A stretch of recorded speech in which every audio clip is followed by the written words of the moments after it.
Porto, prélude à notre découverte de la vallée du Douro, dont la ville achève la course.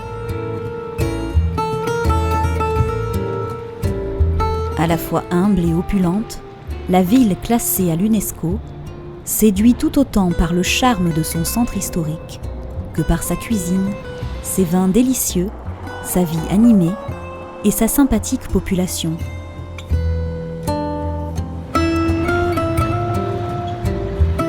La meilleure façon de l'apprécier est de musarder dans ses rues pentues et colorées. Venelles et ruelles escarpées partent à l'assaut de la rive droite jusqu'à l'imposante cathédrale qui veille sur le vieux Porto.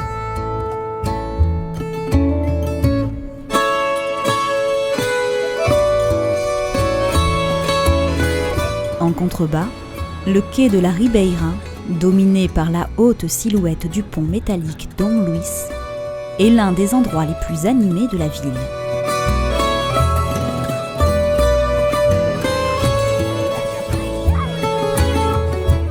Avec ses nombreux restaurants, ses maisons vétustes pavoisées d'azulejos et de lessives multicolores, le quartier respire la douceur de vivre. Assis en terrasse, on se laisse bercer par le clapotement du Douro, le tintement d'un verre de vin et la musicalité de la langue. La rive gauche du Douro abrite les chais de vinification du Porto. Depuis le quai, avec ses pittoresques embarcations de bois qui transportaient jadis le précieux nectar, et son enfilade de terrasses dédiées à la dégustation, la vue sur la ville de Porto est tout simplement sublime.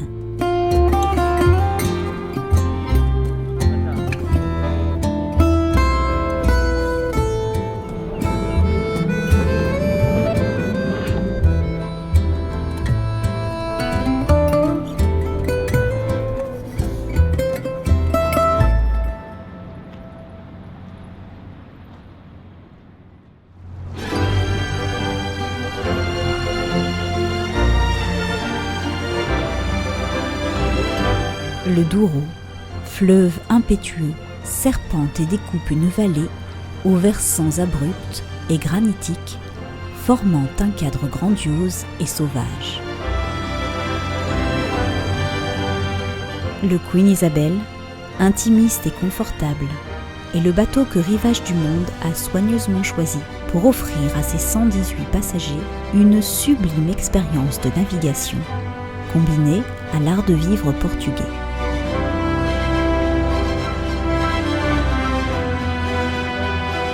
Le travail et la persévérance des hommes ont façonné les terrasses fertiles et les merveilles d'art paysager qui s'étagent sur ces pentes couvertes de vignes.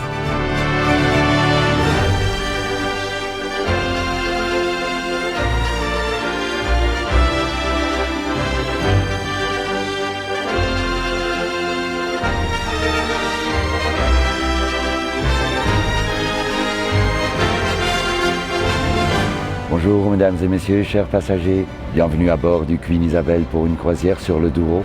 Au nom de Rivage du Monde, mon équipe et moi-même, Marc, votre directeur de croisière, je vous souhaite un excellent voyage.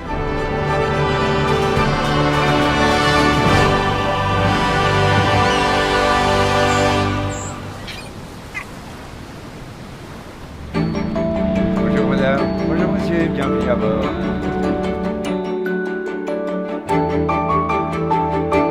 Chaleureux, cosy, conviviaux, les espaces communs du Queen Isabel invitent en toute simplicité au partage et à l'authenticité.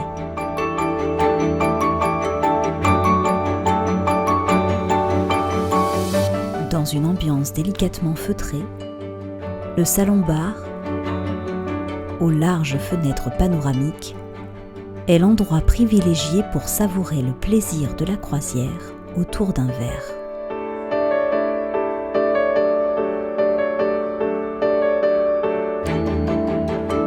Lors de la navigation, la vaste terrasse du Pont Soleil, avec ses transats, ses salons et sa piscine de nage à contre-courant, nous invite à la détente.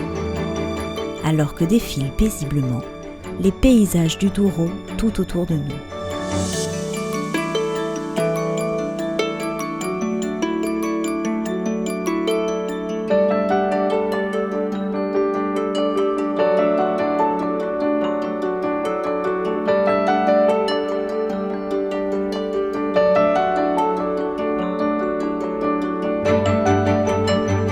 Et parce que le charme et le caractère de tout pays s'expriment aussi dans ses assiettes,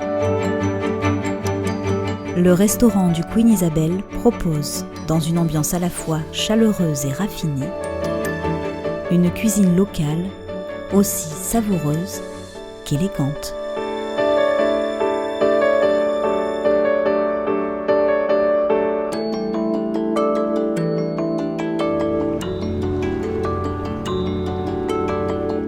Les 59 cabines du Queen Isabel offrent tout le confort et les équipements d'un hôtel 5 étoiles, à commencer par une literie grand luxe pour des nuits paisibles au rythme du fleuve.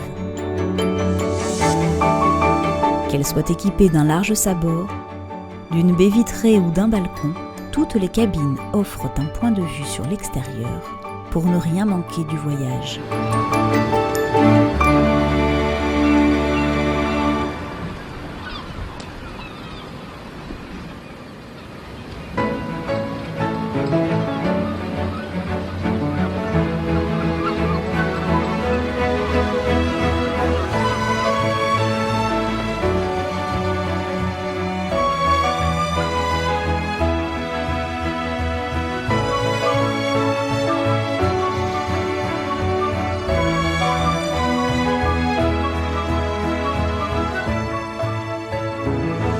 L'histoire des Juifs portugais. Nous sommes dans la vallée du Douro, une des plus belles vallées de la péninsule ibérique, là où est produit le fameux vin qui va être vinifié dans les caves de Porto. Et ici, vous avez un paysage tout à fait étonnant, de collines très très raides, où s'étagent des terrasses où sont plantées les vignes, protégées toujours par un mur. Il y a des milliers de kilomètres de murs construits et entretenus chaque année, qui fait que le paysage a été entièrement façonné par la main de l'homme depuis des siècles. Un proverbe portugais dit « Si Dieu a créé la terre, c'est l'homme qui a créé le Douro ».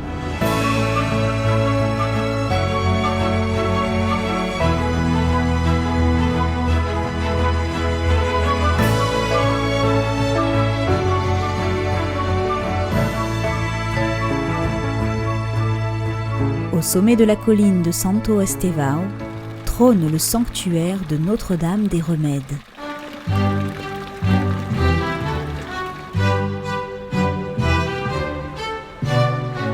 Dominant la charmante ville de Lamego, cet impressionnant ensemble baroque accueille chaque année en septembre un important pèlerinage. L'occasion, pour les nombreux fidèles, de remercier la Vierge pour leur guérison.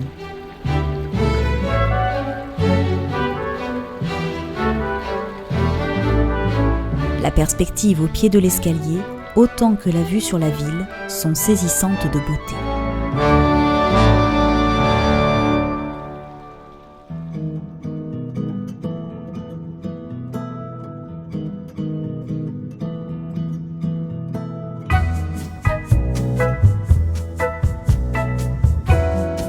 En plein cœur des vignes, dorées par le soleil couchant, nous sommes les invités privilégiés d'une famille de viticulteurs pour une soirée à la fois chic et champêtre, teintée de saveurs locales.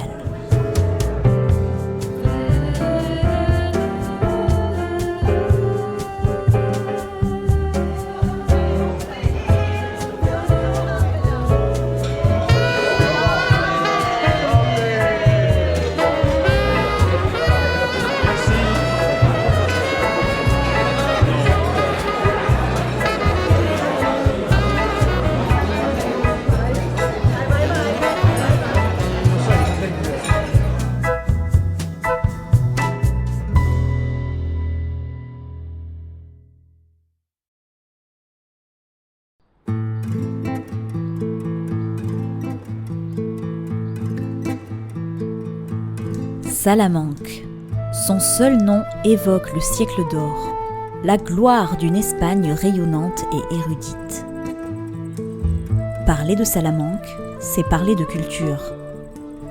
Se promener dans les rues de son centre historique, classé au patrimoine mondial de l'UNESCO, c'est parcourir des siècles d'histoire, de légendes, d'art et de connaissances. Cervantes, Calderón ont lustré les bancs de son université, l'une des plus anciennes et parmi les plus prestigieuses d'Europe. Chaque année, ce sont près de 25 000 étudiants qui s'y pressent pour étudier et animer la belle cité.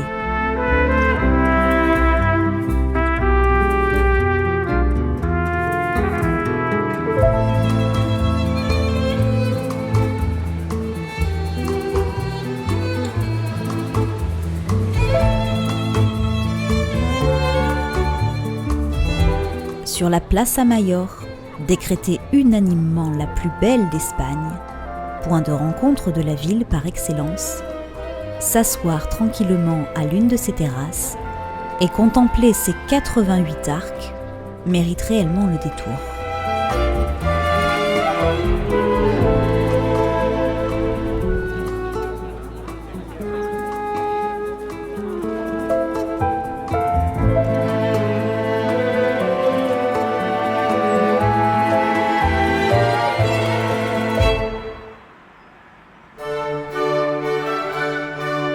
L'imposante cathédrale qui trône sur la ville est en fait composée de 2 cathédrales. L'ancienne, datant du XIIe siècle et de style roman, et la nouvelle, plus récente, qui mélange 2 siècles d'architecture dans un décor aussi riche qu'étonnant. En effet, parmi les nombreuses sculptures et gargouilles qui ornent les portails, certains anachronismes laisse quelque peu pensif.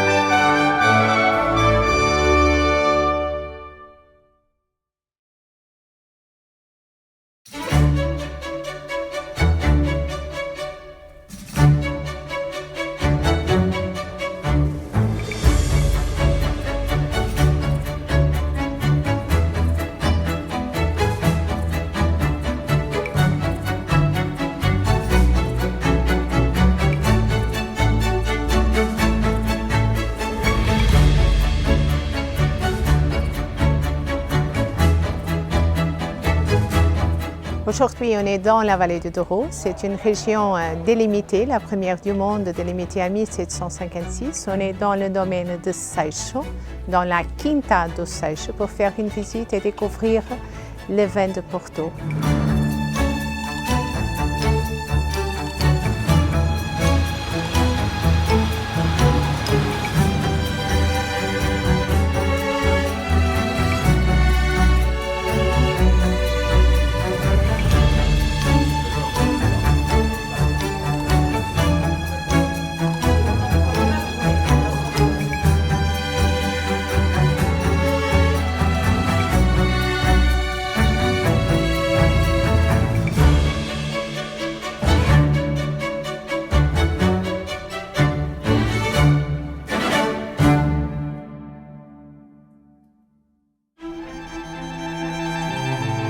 La silhouette de la Casa de Mateus est l'une des images les plus emblématiques du pays et, sans aucun doute, l'un des plus beaux édifices de style baroque du nord du Portugal.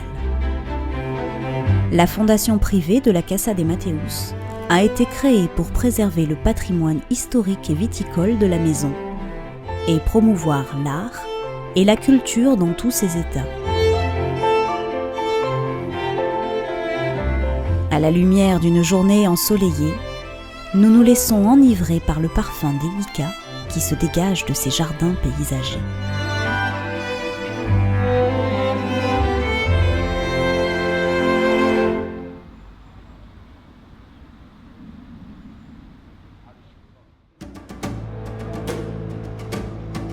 Il est dit que c'est à Guimarães que la nation portugaise est née.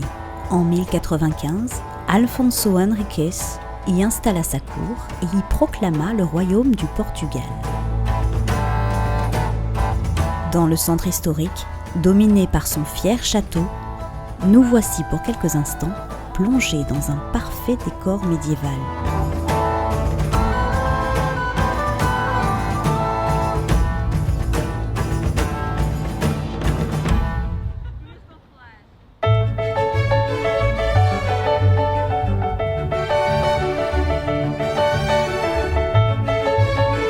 Longtemps tenue pour être une ville conservatrice et pieuse, l'ancienne cité épiscopale de Braga est encore souvent considérée comme le centre religieux du Portugal. Bien qu'elle recèle de très nombreux couvents et peut se targuer d'avoir vu sortir de terre la plus ancienne cathédrale du Portugal, la troisième ville du pays frappe désormais par son dynamisme, son importante offre culturelle et par l'animation qui enfièvre son centre piétonnier.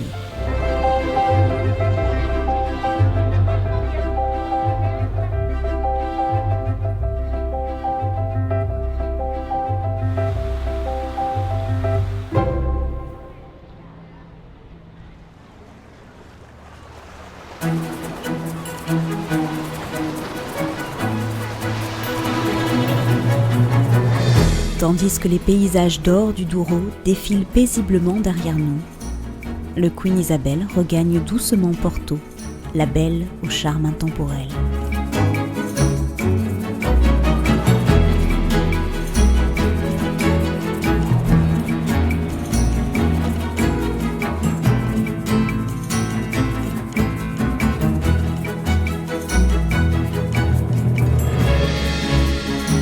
Bientôt s'achève le voyage intimiste que Rivage du Monde a imaginé pour nous, empreint de nature, de culture, de saveurs suaves et de musicalité.